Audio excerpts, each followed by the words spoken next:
My DP peeps, it's Josh here with DepriveD Productions, back in UE4 with the 28th material tutorial. That's right, a 28th one. Yeah, number 28. We're going to talk about that. Ice. We're gonna make ice. We're gonna make ice with materials. Is what we're gonna do. Yeah, 28th one, guys. We're gonna jump right in here, and I'm gonna talk to you about an ice style material. It's gonna be pretty neat. We're gonna make it out of the starter content stuff. So make sure you have the starter content stuff in your project. Let's F11, and you can tell I'm already in that DP. Now you can tell inside the DP, I got some shapes here. I got a little pyramid. I got some more toilet paper from last time. Okay, and I got a ball like I always do. But the thing is, the reason I have those is because I want to show you the way this material, based off of its tessellation, is gonna work with different meshes. Now, right-click, material. You know I'm gonna name it ice, bro, because that's all that is. Let's double-click on that, drag it over to this window right here, and let's get started. Now, the first thing we're gonna need, obviously, is a collar. I can hold the number 3, plug it into base collar. I'm gonna set it to kind of a faint, kind of a blue, kind of like that. You know, not too powerful. You know what I'm saying? Kind of a faint blue. Now, if I okay that, that's cool. You know, we got a little blue collar, but what we actually want is for the outside of the collar, the edges of the collar, to be a little different. I'll make it a little darker, a little more faded like that. Okay.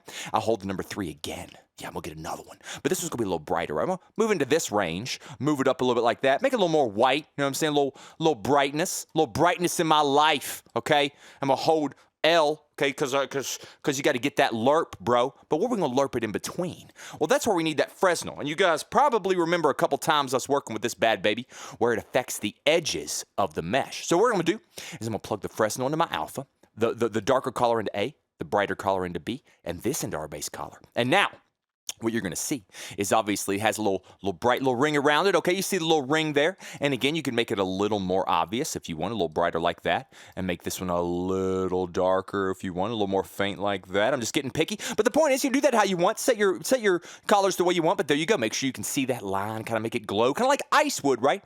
Let's go ahead and keep moving. We got a couple things we got to do. Now, hold the number 1. I want you to plug this bad baby into metallic. And guess what? It's going to be 0. Why? Because ice isn't metal. Good job. Now, I want you to right-click and type in the word noise. You want the noise? Now, we're going to do something a little different with the noise today. We're actually going to use the noise to affect our roughness. Now, we've talked about roughness being a binary value, 0 to 1, 0 being super smooth, and 1 being super rough. The point is, we're going to go here on the scale, set it to 0.02. And then I want to set the output. See, it's -1 and 1. We don't need to be -1. We just need to be 0 to 1. That's all. But check out our ice ball now. It's got we're just using that noise, that random noise-based texture to create a map that kind of makes it look like there's little smudges in our ice, bruh. Little smudges. You know what I'm talking about? That's how I do, okay? That's how I do. Okay, let's keep going. Now, I'm going to move this out of the way a little bit because we're making a little bit of a mess. We're making too much of a mess. Let's talk about normal maps, okay? We need normal maps, make it look like ice. So I'm obviously, since I got the starter content, I'll go down to the content browser. I'll type in the word water right here. You see that? And I'll grab the water that comes with the starter content, just so we're using that only. But Control-C and Control-V that bad baby, and don't be afraid to have 2 of them. And then hold A to add them together, okay? Because, now, if I just plug that into normal, let's be honest, it's not going to do anything. It's literally not going to do anything because it's just going to add them together. So, but you can still see kind of what it's doing there, but we got some work to do. Let's right-click and get the old texture coordinate. You know what I'm saying? If I can find it, texture coordinate, yes, I found it. Plug one in here. Control-C, Control-V, plug another one in there.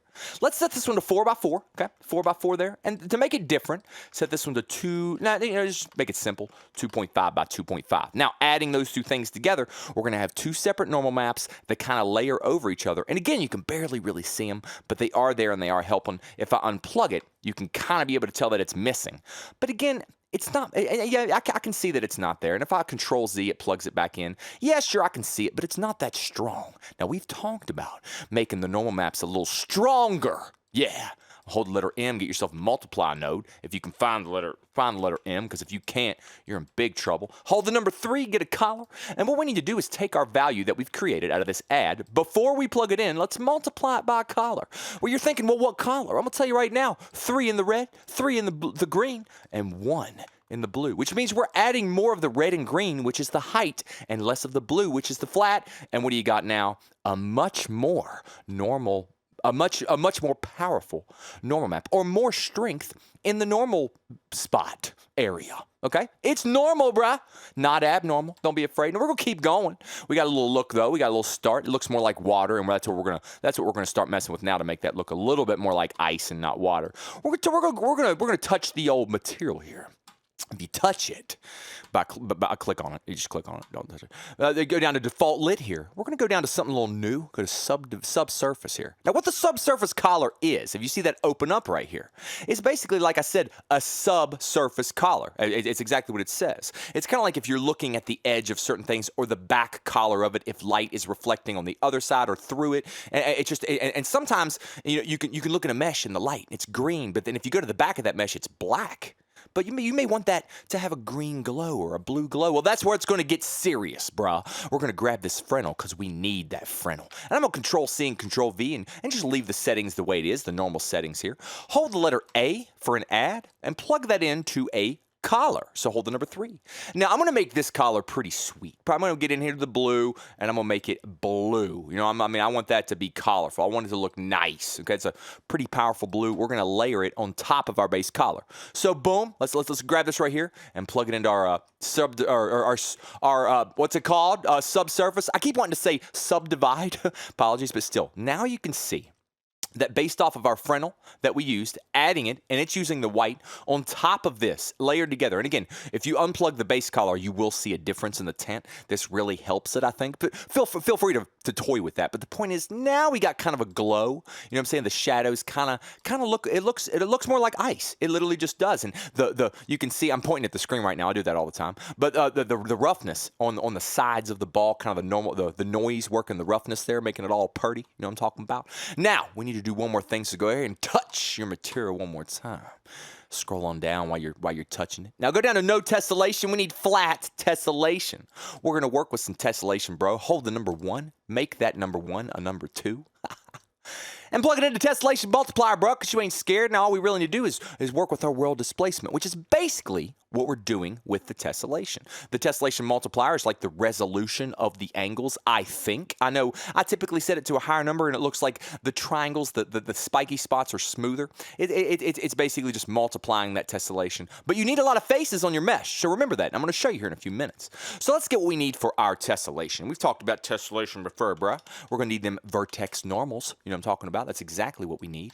And we're going to need this noise again. So I want to grab it, just Control-C and Control-V and get another one. Now you'll see it's set to 0.02. That's what we set it to. We'll set that one to 0.01. That's all we're going to do for right now. Just these twos and these twos, and multiply them together by holding the letter M. Now, here's the problem with what we've done. We need a value to multiply this by to give it tessellation. So you Control-V or Control-C, Control-V, another multiply. Let's for now just hold the number 1, plug it in, and pick any number. We'll pick 50. That's, oh God, oh no. 50 is going to be fine, and we'll plug that into world displacement. Let's start with that, and let's see what we got. Let's look at it. Okay, all right, okay. Well, it's broken. Okay, that's what's happened here.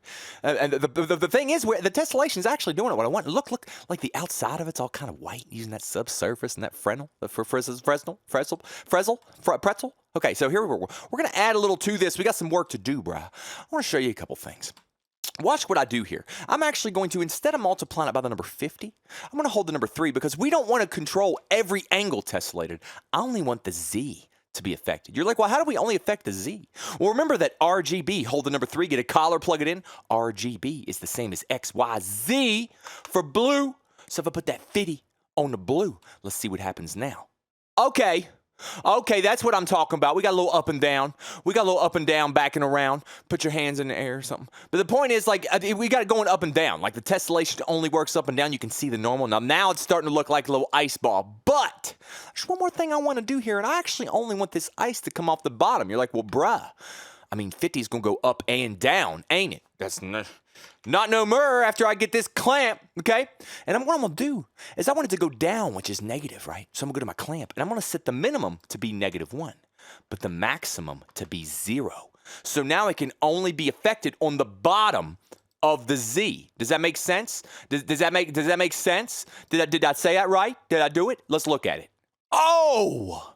Yeah, baby, that's what I'm talking about. Now we got ice with some icicles coming off the top or the bottom of them or whatever not. And you could use this clamp to kind of, if you set it 0 and 1, it would only be on the top. And then you could decide if you wanted to be like right and left or forward and back with the collar. Okay, you're taking that tessellation and you're deciding where you want it to affect the mesh. Let's save it and get out of here and apply it to our balls. So here we are out in the world. I got all these shapes. I'll grab a ball. Drag it on out there, drag it right there, you know what I'm talking about? We got a ball, and we're gonna drag the ice material onto it, and boom. Now, if I G to go into game mode, you can see that it definitely has the Fresnel working. You can see the reflection of the light, kind of based off the noise we're using there. And what's really cool is I could back out of here, press space bar a couple times, grab this middle bat, get out of the way. Grab this guy right here, and as I scale it, you can see that the noise-based tessellation is still gonna stay the same, because the noise is affected over the world offset. So it literally will change as you move the ball, which is freaking sweet. So you can sit here and move it around, copy and paste it. You know what I'm talking about? You got a couple balls, and they're gonna the bottom of them, the tessellated part, anything that's noise affected, even the roughness. If you see the roughness, you can see it actually kind of moving. It's always going to change based off the world position, which is really neat. Now, what we can also do is I can grab this little ibuprofen and I can drag it up here. We got a little white ibuprofen. I'll size it up because I like big ones. Now, what we'll do is we'll drag this ice on this. We got a little icy ibuprofen. Okay. Now, what's cool about this is you can tell it's still working the same way. And I could size it on an angle like this, you know what I'm saying? And of course it's stretched out the normal and you have to toy with that, but you can see that the tessellation still worked very well. And that's exactly what we're trying to do. I'll Control Z, that way it looks more like an ibuprofen again. But here's where things get a little tricky. Let me grab his toilet paper from my last tutorial, you know what I'm saying? Because everybody's got some of that. If you don't, that's too bad. Now I'm gonna drag the ice onto this toilet paper. Now watch what happens. Now before we do, look at the bottom of this mesh. It's flat, right? If I grab the ice and put it on here, you can tell that the bottom did not really work the way we wanted it to. Sure, the rest of it looks fine, but the tessellated part, which is only the bottom, on the bottom flat face isn't working. I could grab the pyramid, I could crank it up here and go put the ice on it, and it's gonna do the same thing. Now, you're thinking, why is it working on these, and not on that? Well, that's actually simple. If you click on this ball, you go down here, you click the yellow, boom. If you click that, you'll bring it back to its regular material. This ball has a rounded bottom, which means, and you want a round bottom. You don't want a flat bottom. You want that bottom to be big and round. That's how I like mine. That's what mine looks like. Now, now the problem with that is the issue with this is, this consists of several faces. When this pyramid, if I click on the pyramid and just click the yellow button, you can see that this is obviously just one face, probably. And this ball is not just one face. That's impossible because it has to have tons to make that curve. Same with the ibuprofen. But again, if you click on this little toilet paper tube and you yellow, the bottom is still flat. That's the point. So there's no work that the tessellation can do to length. There's no curves to work with. So again, this type of tessellated material is not for everything. And when you're working with tessellation, make sure you realize that. The more faces you have, the more work you can do. But then again, if you're trying to keep resources down, that can become quite the battle. So good luck. But guys, thanks for watching this 28th material tutorial. Josh here with DepriveD Productions. Please subscribe to the YouTube channel. Thank you for 1,100 subscribers living that quarantine life. Okay? Love you guys. Miss you guys. You guys are awesome. Subscribe to the channel. Hit up Facebook, DepriveD Productions. Hit up DepriveD 2019 on Bandcamp or SoundCloud. Get some free music. Buy our EP, DepriveD, capital D at the beginning, capital D at the end. That's what we do if you want to jam out some awesome music or download some free music for your games or films or commercials or whatever. But guys, thank you for watching. We'll be back in a couple days. We got all kind of cool stuff coming. Make you some ice, bruh. Make something cool with it. Show us. We love to see what you guys are making with what we've helped you learn to create. You know what I'm talking about? We love to see it. Show it to me and I'll show everybody in the community. You know what I'm talking about? Hit me up. Love you, miss you. Peace.